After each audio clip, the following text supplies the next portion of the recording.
Do unit practice council to do projects that really contribute to the success of Harborview. And that, so it's going to be important for you to know the board's strategic goals and what their priorities are. What Harborview's, if you look at Access to Excellence, you can see that those are the priority metrics that we have every year. So anything that you do that will support that is definitely a bonus. On Access to Excellence is our nursing dashboard. Those are other metrics that I really expect the Nurse Practice Council and the Unit Practice Council chairs to know, so that you can be aware of these are the things that we have determined are priorities as far as things we're going to measure. Right? So I want projects that are measurement based, right? I'm not, even though I shared this with the last one, I'm a psych nurse by background, I'm not into feelings, right? I don't like to do all that kumbaya stuff. You're welcome to do that. I really want some kind of measurable outcome, right, when you have your projects. And that's not always easy to find. So I think that's all I need to say, right? Yeah, okay. Oh, one more thing. I don't come to your Nurse Practice Council meetings unless you invite me, right? It's your meeting. I'm your sponsor. I'm there to make sure that you have the location and the tools that you need to have your meeting, but it's not my meeting. It is your meeting. On the other hand, I'm always happy to come if you want me to come and for parts of it or whatever. So when you don't see me, it's not that I'm ignoring you. I know you're there. I watch the minutes. I know what's going on. So I am going to be done because I'm not the focus of the meeting. I'm going to hand it to Whitney. Hi guys. Thanks for making time out of your day to be here. I want to thank Darcy for coming in and talking to you guys today. So Darcy has been a huge help to the unit practice councils and the nursing practice council. A big part of the reason why we are all here today is because the nursing practice council said we think we need a workshop because we're spending tons of our own time at home spinning our wheels trying to figure out how to do anything and it's not really making this fun or what it should be. So we got together and said we want to do this. We set it all up. We got approval from Darcy to pay for it, to get it all rolled out. And so I think that it's great that she's on board and supportive to us. I think it's also a huge testament to what the Nursing Practice Council can do. We wanted to do something and we did it. And you guys are here because of it. And hopefully this sets you guys all up to be a lot better off than we all were starting. I mean, some of us were spending like 4 or 5 hours at home trying to write an agenda on their own time with all kinds of things going on in their lives, which is not how this is supposed to be. So I am here to encourage you guys to come to NPC. I am my former chair of the Trauma ICU Unit Practice Council. Now I'm just a member. And I will continue on with the Nursing Practice Council as the chair until October, just to kind of get all of the new chairs through, get their feet underneath them, understand what this is about, and then the Nursing Practice Council will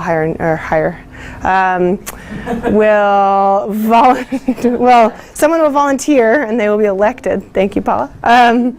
A new chair to take over. I do go every month to the Nurse Executive Board, which is what Darcy was talking about, and it goes both ways. They send me back with things, I come to them with things. One of the big changes we made through the Nurse Executive Board was that we had really low attendance, and we didn't know why. And so now part of the Nurse Executive Board meeting is that we present the attendance, and it's not as a like, I'm going to wag my finger because the trauma unit didn't show up. It's that if the trauma unit consistently doesn't show up, I'm going to go to their manager, I'm not personally, actually Paula is, or Darcy is, and say, hey, your unit hasn't been showing up to Nursing Practice Council. Is this a interest thing, or is this a they can't get their scheduling right? And if it's a they can't get their scheduling right, or we don't feel like we have the budget to let them go, then the administration can help encourage the manager to make sure that that happens. And that's been a huge change, and it's been really exciting to watch the numbers grow as we've been pushing it from the other direction. And then they do bring me things, and I bring it to the Nursing Practice Council and say, hey, this is what's going on. Can we do something about it? Is there something we can come up with as a solution? Because we really are the experts on what they're trying to deal with, because we are the bedside, or we are the clinic nurses, or we are the ER nurses, the radiology nurses. We're from the entire system, and we're the ones doing it, not them. And how can we fix it? And how can we help and be part of the solution? So please come and please enjoy your time here and take on some fun projects. And I hope that this workshop today gives you guys the skills and the tools and at least the contact point people to know who you can contact when you need help. And that's it. I'm going to turn it over to the people that are going to tell you all the important smart things. And I'll be back a little bit later. You'll see me again. I'll be part of the expert panel later today. So I'll see you then. Which Thursday is it? It is the second Thursday of every month. And the chairs are expected to come, and if you can't come, you're expected to send someone else. So there's been lots of times where chair-elects come, or assistant chairs or co-chairs, or whatever their title is. They're also welcome to come. And that all gets paid, in case your manager doesn't know this or your payroll coordinator doesn't know this, that gets paid through the education department's budget, not your unit's budget, which right now is a hot button. What's that? What's the time? It's from 8 a.m. to 10 a.m. And coffee and breakfast will be there. As we go. So I'm Julie Bramer, you guys, and we're going to go today over the art of leading the meeting here in this training, but it's committee leadership and facilitation strategy. We have a lot of resources for you, but we want to do a few introductions so you guys know each other. In a big room like this, we're going to probably bring you up here together to work with each other in some small groups during the session. And but to get started, so I'm a consultant with organization development and training, and I do a lot of different trainings. Is this on? By the way? Okay. I do a lot of different trainings with leaders all over UW Medicine. Lots of nurses. I do charge nurse training. I do preceptor, work with ClinEd on those things. Deborah and I are both doing this, and I'm non-clinical, so I'm really talking more about the people side of managing a meeting, and have developed some resources for you that you can take away with you. Deborah, you want to introduce yourself, and then we'll just see who's in the room with us today? Sure, yeah. I'm Deborah Metter. I'm the critical care CNS. I work in some capacity with many of you. Hi, Bree. Hi. And as an advisor to many UPCs, we're trying to, as Whitney said, to give you more tools to reduce anxiety about being a chair, and as many some are co-chairs that you can learn as you go also, and practice these skills to help your chair out. So we're going to be tag teaming throughout the whole time, because sometimes Deb has some information from experience that you're going to find way more useful sometimes than the way we present it, very generic. Okay, so in this session, what we're going to follow is we're going to look at tools that you have already. You're also going to learn how later, as you could see on your agenda, how to access them online. So they're really easy to use, but we're going to learn about the tools overall and what they mean in committee meetings, and identify best practices in using those tools, and then we're going to talk about strategies for dealing with just how to facilitate the meeting to gain engagement and inclusion from your colleagues, and also how to maybe deal with some really challenging facilitation situations that maybe you've observed in committee meetings if you've contributed. So we are going to cover the handout quickly, very quickly, showing the tools, and then we are going to actually do a quick scenario of how you as the chair will open the meeting. You've seen people do it, but have you really thought about what they're doing? And what are they making sure they're doing, and what tools they're using while they're doing it. So it's a quick and dirty scenario that we'll do, but I think it'll be real helpful if you've never really listened out for what you need to do at the beginning of a meeting. Then we are going to cover scenarios. We have actual scenarios to discuss amongst you guys, and we will see what approach might you have. And also we have tools for references there, so we can learn a whole bunch of different approaches to different behaviors that may not be facilitating everybody's participation and feeling included in the meeting. So we're here until we got about an hour and 10 minutes, something like that, just about. And so let's get started real quick. I will be following your handout right now, going really fast, because you have it to take home with you. So to begin with, when you talk about being a committee chair, you have two very distinct phases. One is preparation and planning for that meeting, before the meeting. Since your last meeting, you want to keep a tickler, an eye. You want to make sure your minutes are accurate, checking in to see if action items have been done. So then when you're ready to prepare for the next meeting, you're ready to prepare for it. It won't be as difficult as you might think, because you have some tools to help you with that. So preparation and planning, and then down at the bottom you see, then we're talking about the meeting facilitation. It's sort of a whole nother skill.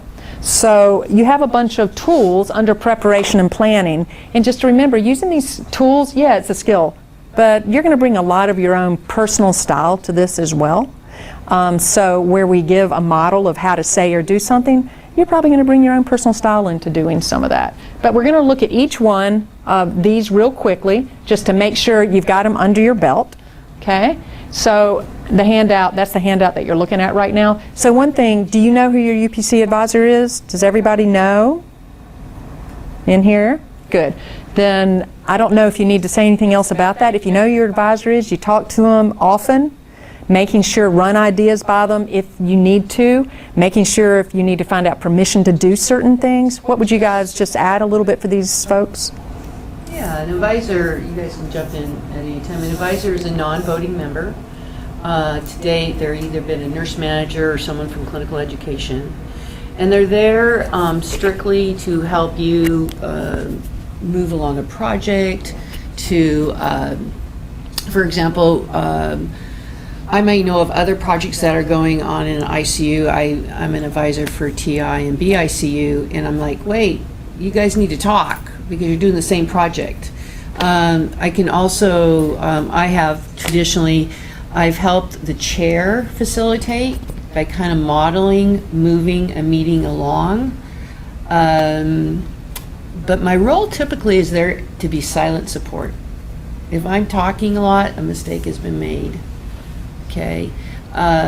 What else would you guys pipe in as far as the other big deal too is we'll get to a certain point in a project and I'll say we need to go to NCIC, which is the Nursing Clinical Inquiry Council, and this council is strictly established to help you with, say, survey development.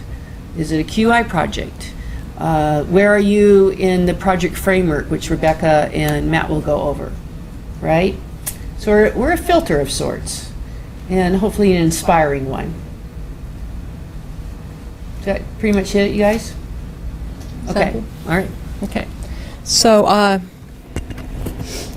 if you've got that under your belt, now we're really moving into some of the tools that let me just see a show of hands, you guys. Have you ever facilitated a committee before? I did the last meeting. Oh, a meeting before, right? Yeah. Okay. Have you? Has anybody facilitated a meeting already? Yeah. Awesome. No? Some new ones too. How about in the past? Have you facilitated any type of committee meeting as a chair? Brand new? Some people are brand new. Association, Yeah. PTA. We have a mix of experience in here. Yeah. These are really a lot of the same principles. We just want to make sure you really have a good grounding in what they are. So some of the first, one of the first tools is your minutes.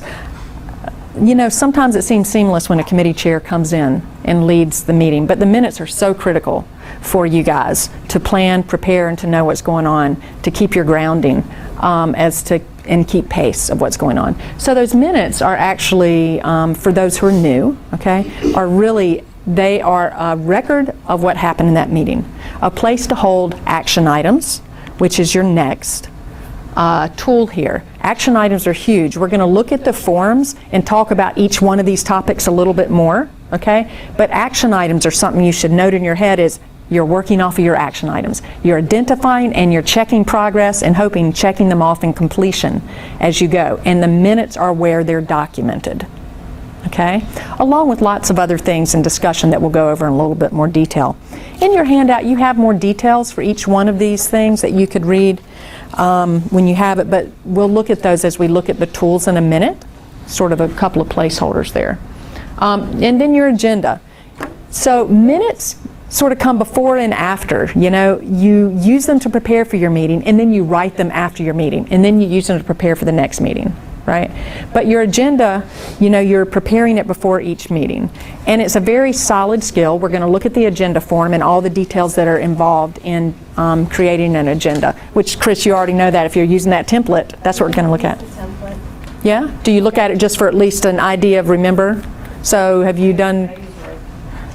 I just use the Word document. That's cool, but this might be helpful just to make sure for people who haven't done this much, to make sure you have a checkbox of have I included the date, the time, action items, all these things we'll look at in more detail. So that's one of the big things, and that's where personal style comes in, Chris. You can totally get by, and as long as you're doing it, if you don't like the template, I'm not going to recommend it, that you don't use it, because what it does is it houses information where everybody can get it, I believe. But also there is a style to some of this where you may end up tweaking something here or there, but I'll let you work with your UPC advisor on that, okay? So the agenda we're going to look at in a second what it looks like. And the meeting announcement is huge. You need to do it at least a week ahead. You need to include items on it. That means you need to start planning for your meeting as soon as you can after the next meeting, but at least 2 or 3 weeks prior to a meeting. Because you even want it scheduled, you should know when it's scheduled, so you do not wait until a week before to send your meeting announcement, because you're not going to be prepared. And that's what this is. It's preparing that agenda. Okay? So we are going to look at the forms real quick. Shelley's going to show you how to locate these if they are what you use. But in here, it guides us through, do you want to drive this? It just guides us, you don't really need it. It guides us through elements of the minutes that you want to think about when you're reviewing them in preparation and creating your agenda for your next meeting. You want to speak to that one? Yeah, can I walk through the minutes to this next thing? Mm-hmm. All right, so you have a blown up copy of this, and I just randomly... They don't have that. Oh, you don't? Go to the next slide. It's blown up here. Okay. This is what it looks like. Go back one slide, Deborah. This is just a picture of what it looks like when you're on the website, the clinic website, where they've housed this document. Hey, welcome. I'll get a handout for her. And we can't read that. We just wanted you to see what the format kind of looks like, okay? And the next slide is just the left-hand side over here, so that we can all sort of look at it and read it a little better here.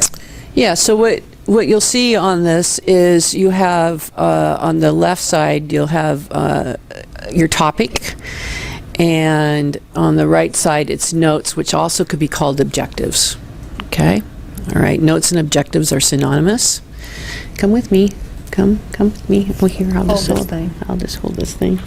And so, meetings called to order at 8 o'clock by Crystal. A quorum was established by presence of 9 voting members. Okay, so this is trauma surgical ICU. It could be, you might have consensus or majority for voting. Okay, and so this is basically, if I read this, when I don't go to a meeting and I read minutes, I pretty much feel very informed on what took place in the meeting. Okay, this is fairly detailed. I don't know if it has to be this detailed. It's very helpful if you're the chair, you are the one not taking the minutes. Who takes their minutes as chair? Some smaller groups do. Yeah. If you can get someone to volunteer the meeting before, can someone please take my minutes? It's very difficult to run a meeting and be typing and writing things down at the same time. Did you experience that? Yes. Yeah. And you're like, what did I just say? Oh no, I just typed it. Okay. And so these were their topics, and it goes in this order. This is in the template. You have your intro, your agenda review, and your approval of minutes. Okay. So how do we approve minutes? You ask if people have read the minutes. That's why you want to send them out a week in advance. Are there any corrections? I'm the chair. Are there any corrections to the minutes? Sometimes there'll be a correction to the minutes. And then the chair will say, do I hear a motion to approve the minutes? And out of nowhere, Matt will say, I approve. Are they approved yet? No. Then someone else needs to say, not me as the chair, I second the minutes.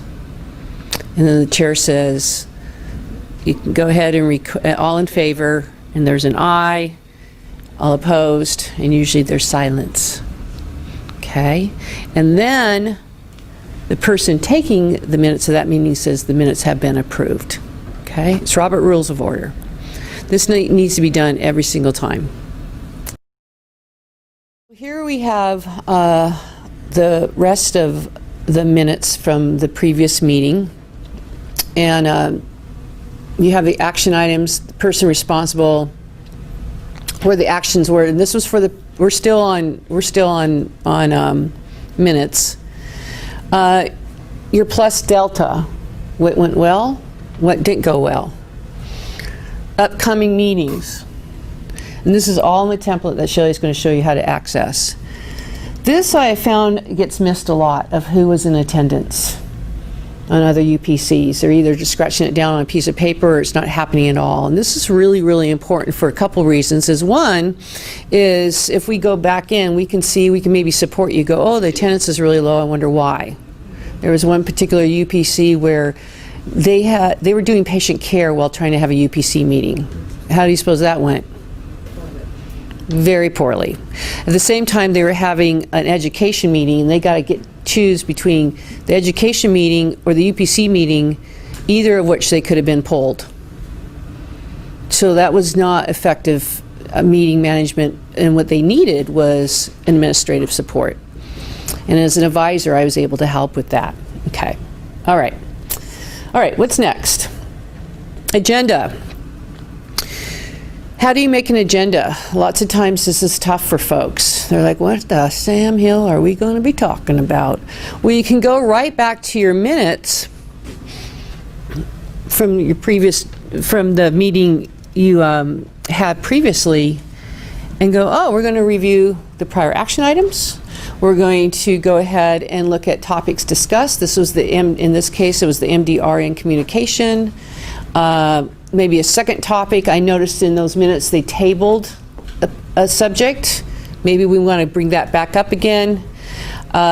Meeting evaluation, and this is your roadmap, you guys. This is your timekeeping.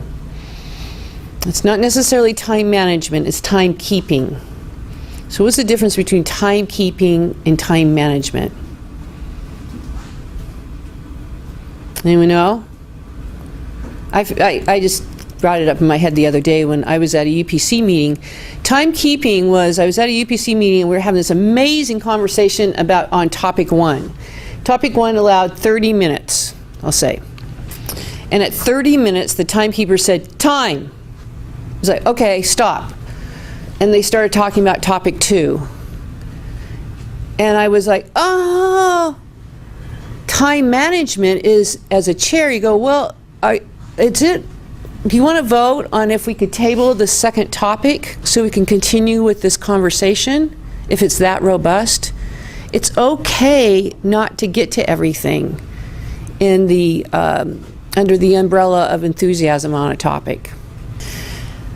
And then upcoming meetings and attendance. So your agenda looks a lot like your minutes, doesn't it? Okay, great. And then this is how it looks in real life. This was their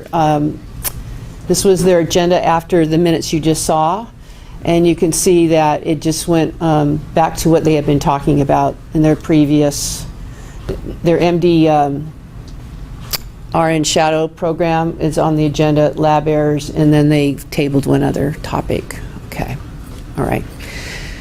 Are there any questions about the difference between an agenda and minutes? There was some confusion last group. You guys pretty groovy with it? How long do you think it should take you to do your agenda? How long? I would say absolutely no more than 20 minutes. Absolutely no more than 20 minutes. I would shoot for 10. Because of you're basically copying and pasting a lot of what you spoke about in the last meeting. One of the biggest challenges here is just not taking too many minutes, taking the minutes that mean something to do just what Deborah said. How do you make sure people know what's happened? So if they miss one meeting, they can catch up with you so that you can remember. You can't remember everything.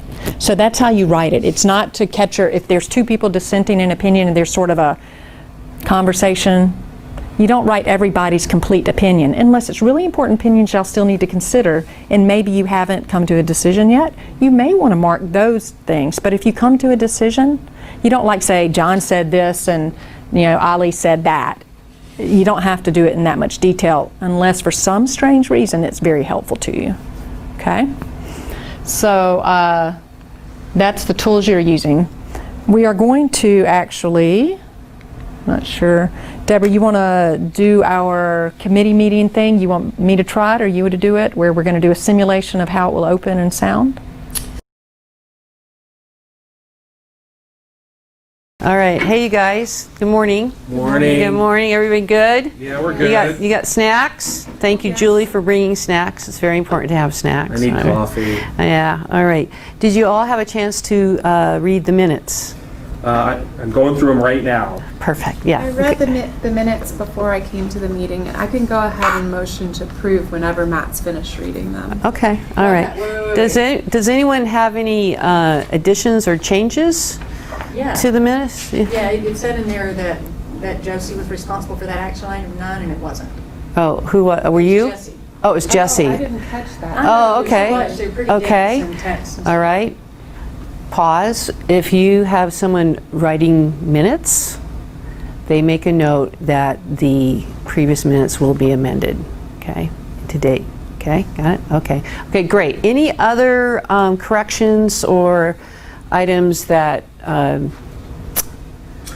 You know, my action item 4 here. yeah, I know it was supposed to be done today. I'm still running into some barriers that maybe we can Okay. talk about. So can we just extend that to the next meeting? sure. Okay, so Bree, you're writing minutes. Can you say that Matt's deferring to the next meeting for his action item? Okay, thank you. All right, good. I'm just going to give you a couple more minutes to read the minutes. If you don't have them, they're up on the screen for you, because they will be. Otherwise, it looks pretty good to me. So with the amended changes, Mm-hmm. I can go ahead and motion to approve the minutes. Okay, so we have a motion to approve the minutes. Do I hear a second? I'll second that. Okay, great. All those in favor say aye. Aye. All those opposed say nay. Okay, please, Bree, can you please note that the minutes have been approved with the specified amendments? Thank you. All right. And Good. I know in your last meetings, you want me to be a timekeeper for you, just to watch the time? Yes, Great, timekeeper's great. So you'll be our Be a timekeeper. Bree's our minute taker.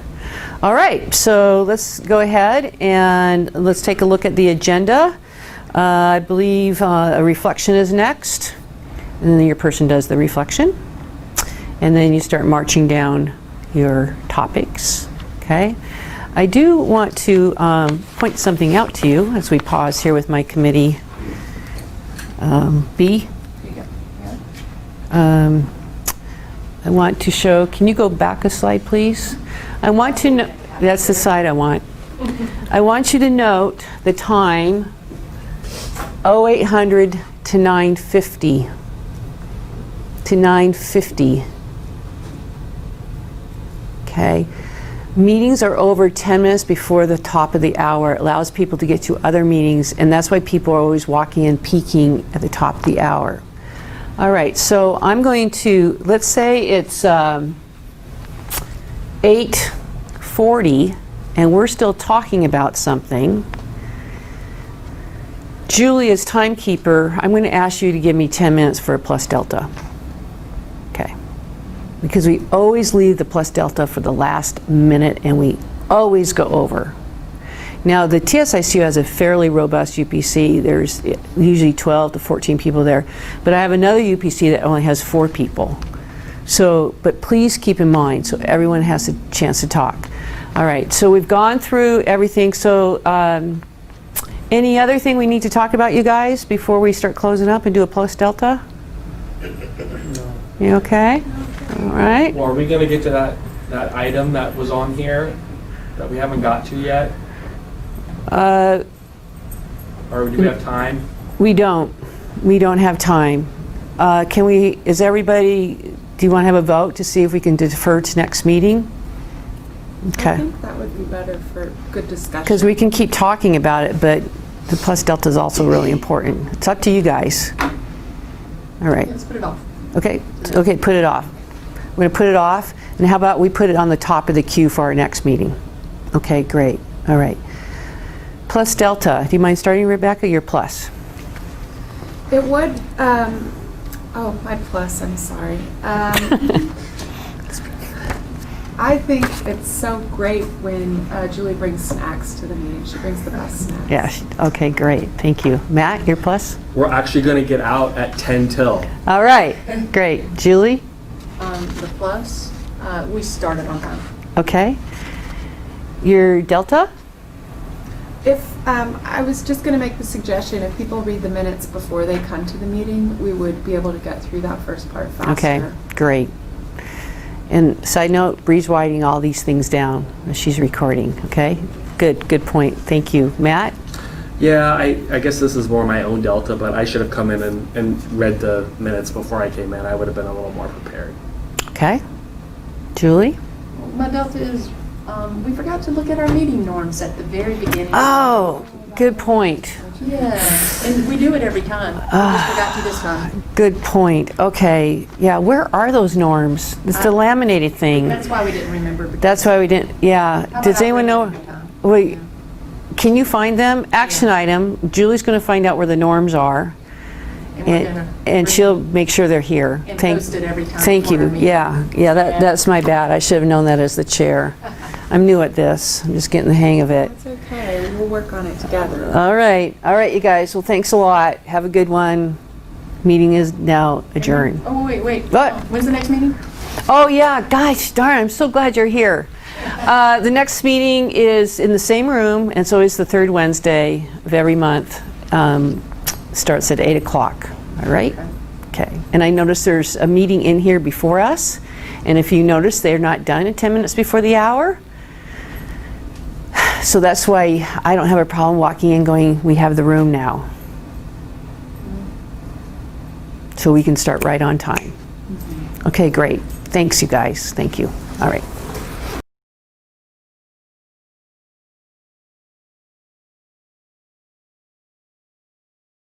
What do you guys think? Is that pretty much a simulation of what you've been doing, or is there something new now that you're like, oh, we were supposed to be doing that the whole time, or okay, it's just a little sim of Amber, of what the chair does. And as you noticed, sometimes it takes the village to help the chair out. The chair is the facilitator of the meeting, which Julie's going to talk about more now. We don't have to be responsible for the action items or if something did or did not happen. Okay, we facilitate. We help things keep rolling. Okay, good. Thank you. So this is really, I mean, these nuts and bolts, I actually took over homeowners association chairmanship one day, and I knew none of this.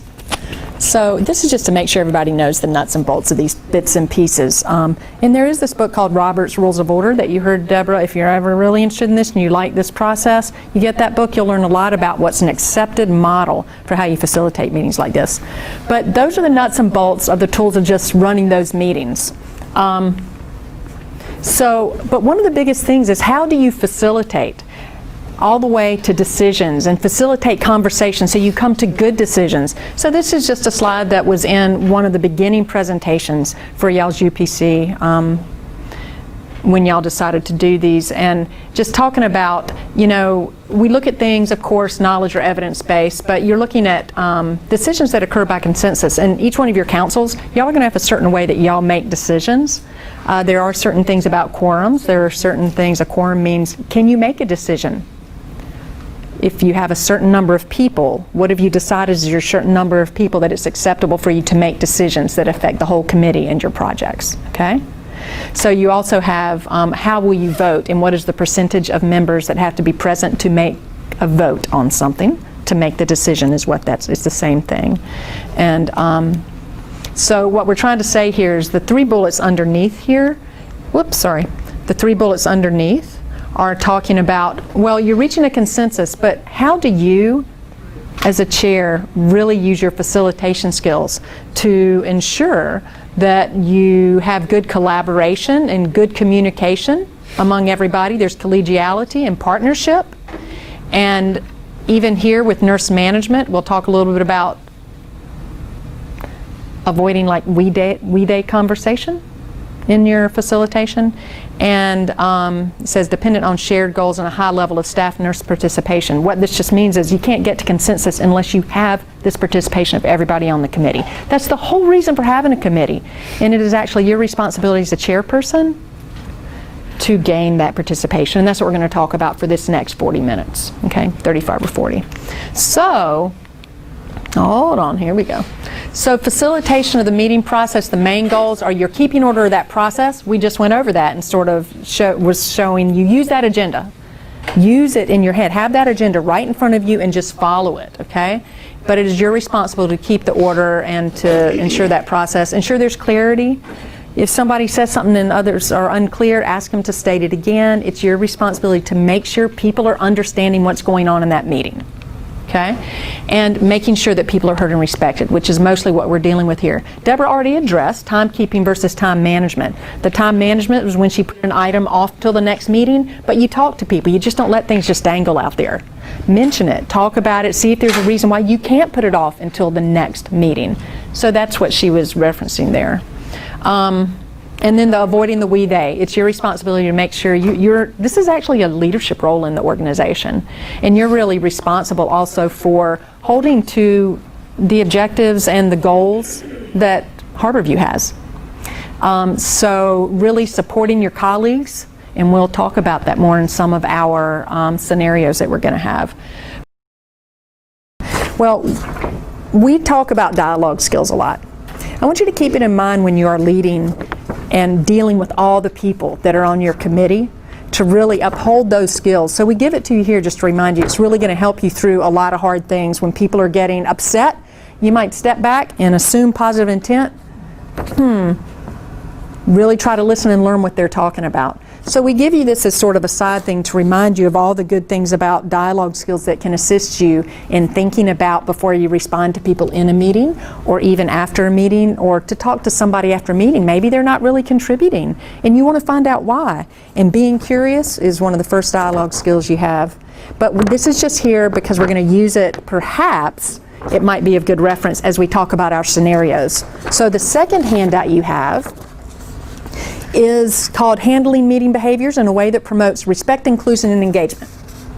So now what we're really talking about is when you're facilitating, what are these personal skills that you use to make sure everybody feels free to communicate? So when we talk about scenarios in just a second, we're going to do one as a large group. Let's see, we got 1, 2, 3, 4, 5 folks six. We got 6 folks, perfect. Can I get you guys to partner up for a quick second?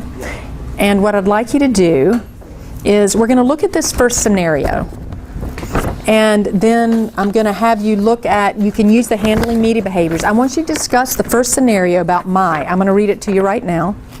Do you have Jeff, one of those? Oh, I don't have that one, and I don't have the circular one. Are they right behind you? I mean, unless it's on this. Did Deborah, no, did Deborah hand you a paperclip copy? On me, hang on. To positive intention. I didn't mean to exclude you. You did get excluded. Suspend judgment. So this scenario says a lot of work is getting done in your meeting. You have charged through 2 agenda items quickly and effectively. You're relieved that people are participating enthusiastically. Mai has spoken up first for each agenda item and provided great information and ideas. She shares all her thoughts about the challenges, issues the solutions before you hear from others. She's getting a lot of airtime. On the 3rd agenda item, Mai speaks up again and begins speaking her thoughts as she did for the first 2 items. I want you to talk with your partner for just a second. Look and see if there are any resources on the dialogue skills or your handling meeting behaviors. Just how might you address this? And think about 1 or 2 approaches, strategies, or phrases that are listed on the handout, and one really terrible response you could have that totally would make people disengage. Does that make sense? So she's not a participant. You're welcome. 1, 2, 3. Well, I've got these 2 here, and these 2 here, and those 2 there. We got 6. I apologize. Is that right? I thought you were doing it in 3s. I apologize. But anybody's welcome to join one of these groups of 3 if y'all want to discuss. So I just wanted to know what your thought processes were. What did you see on the handout that may or may not help? And what are some approaches that you had? Let's think of some bad approaches. What are some of your bad approach ideas? Well, we'd say something like, well, a really, really good bad one. Yeah. We'd be like, well, we know what Mia thinks, or Maya. This, we've got your opinion on everything now. Can we get somebody else's? Subtle, but bad. Let's hear another bad one. I heard you say a bad one. I loved it. I think we said something along the lines of, Maya, why don't you just stop talking and let everybody else have a chance? Absolutely. Did you have a bad one? Pretty much, it's time to let other people talk. Now, do you think that would could really happen? Oh, yeah. Yes, it really could. It absolutely could happen. Next time when I rewrite this handout, I'm going to say a not so subtle, inappropriate one, which is pretty much what y'all's was. It was actually an inappropriate response that won't gain inclusion. right? Which I think might be a good strategy. What are some of your good strategy thoughts? How are you going to deal with Mai, who is, well, I mean, what are your first thoughts when you think about your dialogue skills? How are you assessing what's going on with her? I mean, what are your first thoughts with her being on your committee? She's great. She's great. Great ideas. Uh-huh. She's engaged. Absolutely. Yeah. You can participate if you want. I'd love it. Okay. Any other any other thoughts about Mai? That you could be concerned about like offending her if you try to help others have a voice. You need to think about it before you speak up and silence her to get other people to talk, because it could hurt her feelings and then you're going to lose a great asset, right? So what are some of your good approaches that you might have? I haven't caught on you. Well, yeah, I did. I'm going to go with you guys first, though. I appreciate all your thoughts, but let's go back to the information portion and brainstorm on those as a team. As a team. Okay. How do you think she'll, as a team, are you going to make sure somebody else speaks up? Okay. So you're just saying, well, let's do a brainstorm where everybody can throw out their ideas, right? Okay. What do you guys got? Setting a time frame, like there's a lot of great ideas that are being put forward, so in order for everyone to have an opportunity to give their input, let's keep our comments to like a minute or two.